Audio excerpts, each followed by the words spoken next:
आदि मानव का प्रारंभिक इतिहास। करीब 70 लाख वर्ष पहले अफ्रीका की हरियाली भूमि पर मानव विकास की महान यात्रा शुरू हुई। हमारे सबसे प्राचीन पूर्वज जैसे साहेलनाथ्रोपस और ऑस्ट्रेलोपिथेकस प्रजातियां घने जंगलों से निकलकर खुले सवाना मैदानों की ओर बढ़े। ये द्विपाद हो चुके थे। दो पैरों पर चलने की क्षमता ने उनके हाथों को आजाद कर दिया, जिससे वे औजार उठा सके, भोजन ढो सके और खतरों से बच सके। प्रसिद्ध लूसी, ऑस्ट्रेलोपिथेकस और फायरेंसिस जैसी प्रजातियां करीब 32 लाख वर्ष पहले अस्तित्व में थी। छोटे मस्तिष्क वाली ये प्राणी समूह में रहती, पेड़ों पर चढ़ती और जंगली फल, कंदमूल तथा छोटे जानवरों का शिकार करते थे। जलवायु परिवर्तन और जंगलों के सिकुड़ने से इन्हें नई चुनौतियों का सामना करने को मजबूर किया, जो आगे चलकर पूरी मानव वंश की नींव साबित हुई। करीब 25 लाख वर्ष पहले जीनस होमो का उदय हुआ, जो मानव विकास का महत्वपूर्ण मोड़ था। होमो हेबिलस ने पहली बार व्यवस्थित पत्थर के औजार बनाए, जिन्हें ओल्डवान संस्कृति कहा जाता है। इसके बाद होमो इरेक्टस लगभग 18 लाख वर्ष पहले प्रकट हुआ। लंबा कद, मजबूत शरीर और आग का उपयोग सीखने वाली यह प्रजाति अफ्रीका से बाहर निकलकर एशिया और यूरोप तक फैल गई। ये बड़े शिकार करती, गुफाओं और खुले आश्रमों में रहती और मौसम के अनुसार घूमते थे।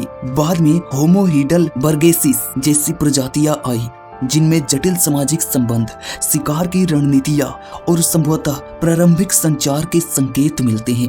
यह हंटर गैदरर युग था, जिसमें कठोर हिमों का सामना करते हुए इन प्राचीन मानवों ने अपनी बुद्धिमत्ता और सहयोग से जीवन को संभाला।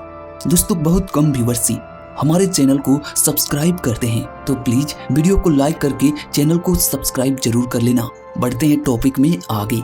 लगभग 3 लाख वर्ष पहले अफ्रीका में आधुनिक मानव होमो सेपियंस का जन्म हुआ। प्रारंभिक होमो सेपियंस छोटे छोटे समूहों में रहते थे, उन्नत पत्थर के औजार बनाते थे और प्रतीकात्मक सोच विकसित कर रहे थे। करीब 70,000 वर्ष पहले आउट ऑफ अफ्रीका की बड़ी प्रवासी लहर चली।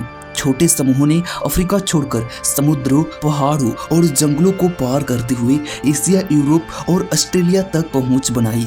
इस यात्रा में उन्होंने निएंडरथल जैसी अन्य होमिनिन प्रजातियों से मुलाकात की और जेनेटिक मिश्रण भी हुआ। नाव चलाना, जटिल भाषा विकसित और दूर तक व्यापार जैसी क्षमताएं इन्हें अन्य प्रजातियों से अलग करती थी।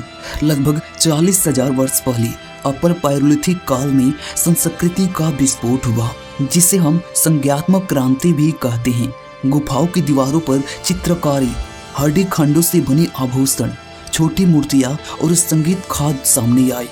आदि मानव अब सिर्फ जीवित रहने के लिए नहीं, बल्कि अपनी कहानियां, आस्था और कल्पना को भी अभिव्यक्त करने लगे थे।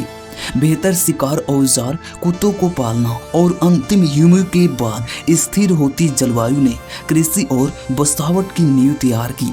इस पूरी प्रारंभिक इतिहास से पता चलता है कि हमारी प्रजाति की असली ताकत शारीरिक बल नहीं, बल्कि अनुकूलन, सहयोग, रचनात्मक और संस्कृति विकास रही है, जो आज भी हमारी अस्तित्व और प्रगति का आधार है। दोस्तों, वीडियो पसंद आई हो तो लाइक, सब्सक्राइब जरूर करना। धन्यवाद।